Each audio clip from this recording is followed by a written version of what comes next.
নমস্কার, তোমাদের সকলকে আমার এই ছোট্ট চ্যানেলে আরো একবার স্বাগত জানাই। আজকে আমরা রবার্ট ফ্রস্টের আ কনসিডারেবল স্পেক নামক একটি কবিতা সম্পর্কে একটু জানব।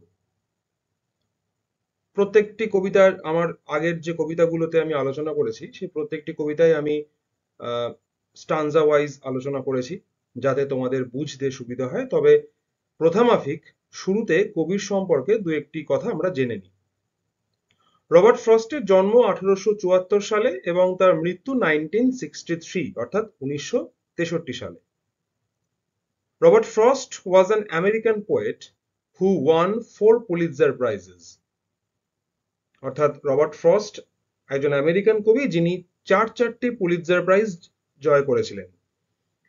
In his poems, he most commonly investigated human contacts with natural world in small encounters that serve as metaphors for larger aspects of human conditions। তার কবিতায় তিনি মানুষের সঙ্গে প্রকৃতির ছোট ছোট এনকাউন্টার বা অল্প সময়ের সাক্ষাৎ এই বিষয়টি নিয়ে আলোচনা করতেন এবং এই ছোট ছোট এনকাউন্টার গুলোর মধ্যে দিয়ে জীবনের বড় কোনো সারসত্য খোঁজবার প্রচেষ্টা করতেন। This poem was first published in the Atlantic Monthly in July 1939। যে কবিতাটি আমরা আজকে আলোচনা করব, যে কবিতাটি নিয়ে আ কনসিডারেবল স্পেক, সেই কবিতাটি দি আটলান্টিক মান্থলিতে প্রথম প্রকাশিত হয় জুলাই মাসে 1939 সালে। This poem is about a mite that travels across a white sheet of paper that the poet was using to write something।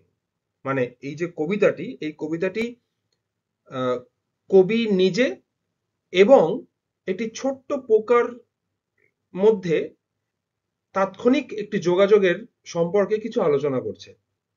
অর্থাৎ কবি কবিতা লিখতে গিয়ে তার খাতার উপর একটা ছোট্ট মাইট বা পোকা বা যেভাবেই সেটাকে বলো না কেন, একটা কিছু দেখেছিলেন এবং সেটি দেখবার পর তার সঙ্গে তার কিছুক্ষণ কিভাবে সময় কাটলো সেই বিষয়টি এই কবিতার মধ্যে আলোচনা করা হয়েছে। এবারে আমরা এই কবিতাটি ডিটেলে বলা শুরু করি। জেনারেলি আমি যখন কোনো কবিতা নিয়ে আলোচনা করি সেই কবিতাগুলো আমি স্টানজা ওয়াইজ আলোচনা করি, অর্থাৎ এক একটা স্টানজা লিখে তার এক্সপ্লানেশনটা কি সেটা দেওয়ার চেষ্টা করি। কিন্তু এই কবিতায় আমি একটু অন্য পথে হেঁটেছি। আমি স্টানজা ওয়াইজ আলোচনা না করে দুটো বা তিনটে লাইন ধরে আলোচনা করেছি যাতে আমার মূল বিষয়টি বোঝাতে আরো সুবিধা হয়। আমরা আজকে সেভাবেই কবিতাটি পড়ছি।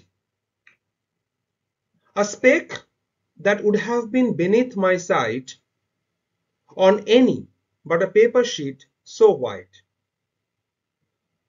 The poet notices an extremely tiny speck on the white sheet of paper on which he was supposed to write।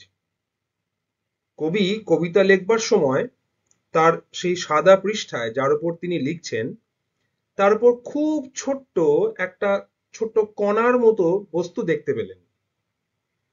The only reason that he is able to see this minuscule speck is because of the white paper। মানে তিনি যে এই খুব সামান্য ছোট্ট এই কণাটিকে দেখতে পেলেন তার কারণ হচ্ছে তিনি যে পৃষ্ঠার উপর লিখছিলেন সেই পৃষ্ঠার রংটা ছিল সাদা। সাদা রঙের ব্যাকগ্রাউন্ডে ওই ছোট্ট পোকাটিকে বা ছোট্ট, এখন অবশ্য তিনি জানেন না এটা পোকা কিনা, আগে থেকে এটা বলা ভুল হবে, এই ছোট্ট কণার মতো যে বিষয়টিকে তিনি বস্তুটিকে তিনি দেখলেন সেটা দেখতে পেলেন কারণ পৃষ্ঠার রংটি সাদা ছিল। তারপরের line, set off across what I had written there and I had idly poised my pen in air to stop it with a period of ink। He suddenly notices the speck moving across the page। তিনি হঠাৎ লক্ষ্য করলেন যে এতক্ষণ ধরে তিনি যে বিষয়টিকে একটি ছোট্ট কণা বলে ভাবছিলেন সেটি আসলে নড়াচড়া করছে, তার সাদা পৃষ্ঠার উপর দিয়ে সেটি নড়ছে। It was probably crawling on the words that he had written। সম্ভবত এতক্ষণ পৃষ্ঠার উপর যা কিছু লেখা হয়েছিল হয়তো সেই অক্ষরগুলোর উপর দিয়ে এটি নড়াচড়া করছিল। The poet is holding his pen in the air and he is considering to stop the sentence with a punctuation mark. কবি তখন তার কলমটিকে খাতা থেকে তুলে নিয়ে কিছু একটি ভাবছিলেন এবং সম্ভবত যে লাইনটি তিনি লিখেছেন সে লাইনটির শেষে কোনো একটি পাংচুয়েশন মার্ক, মূলত ফুল স্টপ দেওয়া যায় কিনা, অর্থাৎ সেই লাইনটিকে শেষ করা যায় কিনা সেটার ভাবনায় মশগুল ছিলেন। Next line, when something strange about it made me think this was no dust speck by my breathing blown, but unmistakably a living might with inclinations it could call its own. ঠিক এমন সময় একটা strange বিষয় ঘটল। Something strange occurs and he changes his perspective. একটা আশ্চর্য কিছু ঘটল এবং তিনি তার ভাবনা বদলাতে বাধ্য হলেন। কেন? কারণ he sees that the speck is actually a living might having inclinations of its own. তিনি দেখতে পেলেন এতক্ষণ তিনি যে বিষয়টিকে নিষ্প্রাণ একটি কণা বলে মনে করছিলেন সেটি আসলে একটি ছোট্ট পোকা এবং সে তার নিজের ইচ্ছার মালিক, সে তার নিজের মর্জিতে ঘুরে বেড়াচ্ছে। The poet perceives that it is not simply blowing aimlessly. কবি বুঝতে পারলেন যে শুধুমাত্র যে এটা উদ্দেশ্যহীনভাবে ঘুরে বেড়াচ্ছে তা কিন্তু মোটেও নয়, but moving with self-directed purposes. সে নিজের ইচ্ছায় নিজের সিদ্ধান্ত নেওয়া দিক অনুসরণ করে সে নড়ে চড়ে বেড়াচ্ছে। মানে সে যে এইমলেসলি ঘুরে বেড়াচ্ছে এরকমটা নয়, he is moving with self directed purposes. তার নড়াচড়ার মধ্যে একটা উদ্দেশ্য ছিল। It paused as with suspicion of my pen, and then came racing wildly on again to where my manuscript was not yet dry. তাহলে কি হলো? কবি বলছেন যে it paused as with suspicion of my pen and then came racing wildly on again to where my manuscript was not yet dry. So the mite halts in suspicion of the poet's pen. এই ছোট্ট পোকাটি তার সে যেন একটি সন্দেহ প্রকাশ করছে বলে সে কিছুক্ষণ যেন থেমে গেল, একটু পজ নিল। Then it races wildly where the manuscript is yet not dry. এবার সে উন্মাদের মতো ছুটে গেল। কোথায় ছুটে গেল? সেই অক্ষরগুলোতে যে অক্ষরের কালি তখনও শুকোয়নি। কবির পাণ্ডুলিপিতে যেটুকু লেখা হয়েছে সেই কলমের কালি তখনও শুকোয়নি এমন অক্ষরগুলোর মধ্যে বা সেই ভেজা অক্ষরগুলোর মধ্যে সেই পোকাটি উন্মাদের মতো ছুটে গেল। Then paused again and either drank or smelled with loathing, for again it turned to fly. তারপরে reaching at the moist ink, the mite pauses momentarily and it either drinks or smells the ink. ওই যে ভেজা অক্ষরগুলো, যে অক্ষরগুলোর কালি তখনও শুকোয়নি, সেই অক্ষরগুলোর কাছে গিয়ে the mite pauses momentarily, সেই পোকাটি কিছুক্ষণের জন্য থামলো। and it either drinks or smells the ink. কবি জানেন না সে কি করছে, তিনি কল্পনা করছেন বা তিনি অনুমান করছেন যে পোকাটি হয় সেই কালির কিছুটা সে নিজে শুষে নিয়েছে অথবা সেই কালির গন্ধ, যদি আদৌ তার গন্ধ নেওয়ার ক্ষমতা থাকে, সেই কালির গন্ধ সে অনুভব করেছে। However, it appears to despise the ink's flavor. কিন্তু মনে হলো কালি থেকে যে গন্ধটি আসছে সেটি তার খুব একটা পছন্দ হয়নি। সেজন্যই then it flies, সে উড়ে যায়, সেখান থেকে উড়ে গেল। তারপর ফ্রস্ট লিখছেন, plainly with an intelligence I dealt, it seemed too tiny to have room for feet, yet must have had a set of them complete. কবি বলছেন, through observing the mite's self-motivated movements, the poet concludes that he can clearly see an intelligent insect behaving rationally. মানে কবির মনে হলো যে যেভাবে সে behave করছে এই পোকাটি তার নিজস্ব একটা মেকানিজম আছে, যে মেকানিজমের মধ্যে দিয়ে সে একটি সিদ্ধান্তে পৌঁছতে পারে। তাহলে যে মেকানিজম কোনো প্রাণীকে সিদ্ধান্তে পৌঁছতে সাহায্য করে সেই প্রাণী নিশ্চয়ই বুদ্ধিমত্তা আছে, তার একটা ইন্টেলিজেন্স রয়েছে। এবং সেই কারণে ফ্রস্টের বিশ্বাস এই ছোট্ট পোকাটি যার সাথে তার কিছুটা এনকাউন্টার শুরু হয়েছে, তিনি কিছুটা সময় কাটানো শুরু করেছেন বা তাকে অবজার্ভ করছেন, সেই ছোট্ট মিনিস্কিউল যে মাইট তারও কিন্তু একটা নিজস্ব বুদ্ধিমত্তা আছে। The mite is so minute that it does not seem possible that it could contain legs. Apparently, অর্থাৎ apparently এই মাইট বা এই পোকাটিকে দেখে এতটাই ছোট বলে মনে হয় যে তারও যে পা থাকতে পারে, তার যেটা প্রপার ফিজিক রয়েছে, তার যে একটা টর্সো রয়েছে, এটা প্রথমে তার মনে হয়নি। মানে তারও যে পা থাকতে পারে এটা ফ্রস্টের প্রথমে মনে হয়নি। Yet in its diminutive body it possesses an entire set of functioning legs. কিন্তু দেখা গেল তার সেই ছোট্ট চেহারাটার মধ্যেও ঠিকঠাক কাজ করতে পারে বা তার উদ্দেশ্য সফল করতে পারে এরকম তার একটা তার ছোট ছোট কিছু পাও রয়েছে, যেটা কবি প্রথমে বুঝতেই পারেননি। তারপরের line, to express how much it didn't want to die, it ran with terror and with cunning crept. It faltered. I could see it hesitate. The mite shows a strange inborn urge to live and evade death. অর্থাৎ এই তিনটে লাইনের মিনিংটা আমি আবার বলছি যে the mite shows a strong inborn urge to live and evade death. এই ছোট্ট পোকাটিরও বেঁচে থাকবার তাগিদা বা বেঁচে থাকবার যে তাগিদ সেটা আমাদের মতোই প্রবল।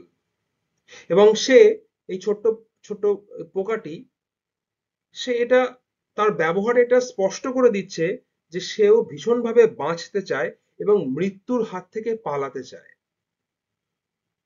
It runs with an urgency that suggests fear but also moves cunningly.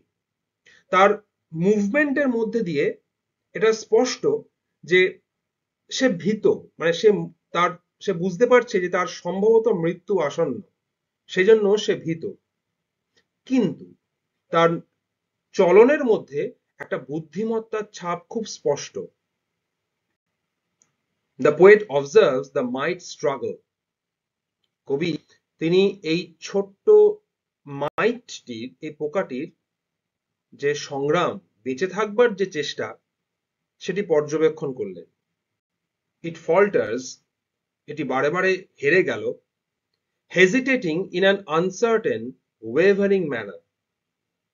সে যখন বাঁচবার জন্য চেষ্টা করছে সে কিন্তু বারে বারে হেরে যাচ্ছে।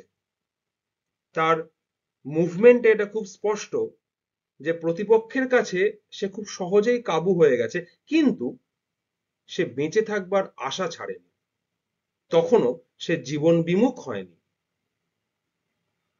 Then in the middle of the open sheet, cower down in desperation to accept whatever I accorded it of fate. তাহলে এই তিনটে লাইনের অর্থ কি? আফটার এক্সিবিটিং স্ট্রাগল, যে স্ট্রাগলের কথা আমি একটু আগেই বললাম, যে সংগ্রামের কথা আমি একটু আগেই বললাম, যে কবি বলছেন যে এই মাইটটির, এই ছোট্ট পোকাটির বেঁচে থাকবার যে তাগিদ, জীবনকে টিকিয়ে রাখবার যে সংগ্রাম, সেই সংগ্রামের মধ্যে তার যে বুদ্ধিমত্তার ছাপ তিনি খুঁজে পাচ্ছেন, সেই সংগ্রাম প্রদর্শনের পর অবশেষে দ্য মাইট গিভস আপ, সে হাল ছেড়ে দিচ্ছে। কারণ তার মনে হচ্ছে প্রতিপক্ষের কাছে সে সত্যিই খুব দুর্বল। It ends up frozen at the center of the white page. সাদা পৃষ্ঠা, যে পৃষ্ঠা কবির পাণ্ডুলিপি যার উপর তিনি লিখছেন, সেই পৃষ্ঠার এক কোণায় সে চুপ করে শান্ত হয়ে বরফে জমে যাওয়ার মতো করে স্থির হয়ে দাঁড়িয়ে রয়েছে। It seems to crouch down in desperate surrender. মনে হচ্ছে যেন এবার সে সত্যিই সমস্ত আশা ছেড়ে দিয়েছে, সে এবার আত্মসমর্পণ করতে চাইছে, willing to accept whatever fate the poet assigns to it. এবং সে যেন মেনে নিতে চাইছে যে তার ভাগ্য নির্ধারণ করবে এবার কবি নিজেই। তার যেটুকু করার ছিল করা হয়ে গেছে, এবার তার আর কিছু করার নেই, তার হাতে আর কিছু নেই, তার ভাগ্য এবার নির্ধারণ করবে স্বয়ং কবি। Next lines. I have none of the tenderer than thou collectivistic regimenting love with which the modern world is being swept. এই জায়গাটা একটু জটিল, এই ভাবনার জায়গাটা একটু জটিল। মানে it's a kind of a declaration that is coming from the poet himself. কবি নিজেই বলছেন যে at this climactic moment, ঠিক এরকম একটা সময় যখন এই পোকাটি আত্মসমর্পণ করে দিয়েছে, সে বুঝতে পারছে যে প্রতিপক্ষ খুব জোরালো, শক্তিশালী, এবং সে অপেক্ষা করে আছে যে তার ভাগ্য নির্ধারণ করবেন কবি স্বয়ং। ঠিক সেই সময় the poet is giving or delivering this declaration to us. তিনি বলছেন that he does not have the collectivistic regimenting love. এই ফ্রেজটা একটু বুঝতে হবে, collectivistic regimenting love. ফ্রস্ট সরাসরি বলছেন যে এই কালেকটিভিস্টিক রেজিমেন্টিং লাভ, এই বিষয়টা তার মধ্যে একেবারেই নেই। He does not possess a sentimental excessively gentle nature. তিনি সরাসরি বলছেন যে তার মধ্যে এরকম কোনো সেন্টিমেন্টাল বা ভীষণ রকম জেন্টল, নম্র এই স্বভাবটা তার মধ্যে একেবারেই নেই। আর কি নেই? nor any collectivistic love that tries to control everything according to normative regulations. বা তার মধ্যে ভালোবাসার সেই বৈশিষ্ট্যটা নেই যেটা পৃথিবীতে সমস্ত কিছুকে নিয়ম এবং কার্যকারণের দ্বারা বেঁধে রাখে। He criticizes this totalitarian love which can easily be found in the modern world. মানে আজকের পৃথিবীতে এই যে কোনো কিছুর প্রতি চট করে দয়া করে ফেলা, বা যে কোনো জীবকেই বা যে কোনো জীবের প্রতি যে সহানুভূতি দেখানোর যে ভালোবাসা, এই যে টোটালিটেরিয়ান লাভ, যে ভালোবাসার মধ্যে একটা সামগ্রিকতার সংজ্ঞা রয়েছে, ফ্রস্ট বলছেন এই অনুভূতি তার মধ্যে নেই। এই তিনটে লাইন আমাদের পাঠক হিসেবে আমাদেরকে একটু ভাবতে বাধ্য করে, যেটা তিনি কি বলছেন বা তার এটা বলার উদ্দেশ্য কি। এভাবে তিনি সরাসরি কি স্বীকার করে নিচ্ছেন যে তাহলে কি তিনি বলতে চাইছেন যে তিনি সমস্ত জীবের প্রতি তার সমান ভালোবাসা, এই ব্যাপারটা নেই? মানে একটি পোকাকে দেখলাম, দেখে আমার হৃদয় ভীষণভাবে, তার অসহায়তা দেখে আমার হৃদয় ভীষণভাবে করুণা রসে সিক্ত হয়ে গেল, এই বিষয়টা কি তার মধ্যে নেই? তাই তো মনে হচ্ছে, কারণ তিনি সরাসরি নিজেই বলছেন যে তার মধ্যে এই কালেকটিভিস্টিক রেজিমেন্টিং লাভ, এই ব্যাপারটা বা ভালোবাসার যে টোটালিটেরিয়ান একটা ডেফিনিশন আমাদের সমাজে প্রচলিত, সেটা তার মধ্যে একেবারেই নেই। Next lines. But this poor microscopic item now, since it was nothing I knew evil of, I let it lie there till I hope it slept. অর্থাৎ observing this helpless tiny mite pitiably poised before him, and given that it has done no evident harm, the poet decides not to interfere with it. অর্থাৎ এই যে ছোট্ট পোকাটি, যার প্রতিরোধ করবার কোনো ক্ষমতা নেই, যে একেবারেই দুর্বল, ভীরু, ভীতু, যে অপেক্ষা করে আছে তার কবি তার সঙ্গে কি করতে চলেছেন তার সেই আশঙ্কায়, এবং যেহেতু এই এই ছোট্ট পোকাটি তার কোনো ক্ষতি করেনি, সেই জন্য কবি সিদ্ধান্ত নিলেন যে তাকে ওর মতো করেই থাকতে দেওয়া যাক। সেজন্য তিনি কি করলেন? He left the might alone on the page undisturbed. সে সেই সাদা পৃষ্ঠার যেখানে সে শান্ত হয়ে অলমোস্ট ফ্রোজেন অবস্থায় অপেক্ষা করছিল, কবি তাকে সেখানে সেই অবস্থাতেই ছেড়ে দিলেন।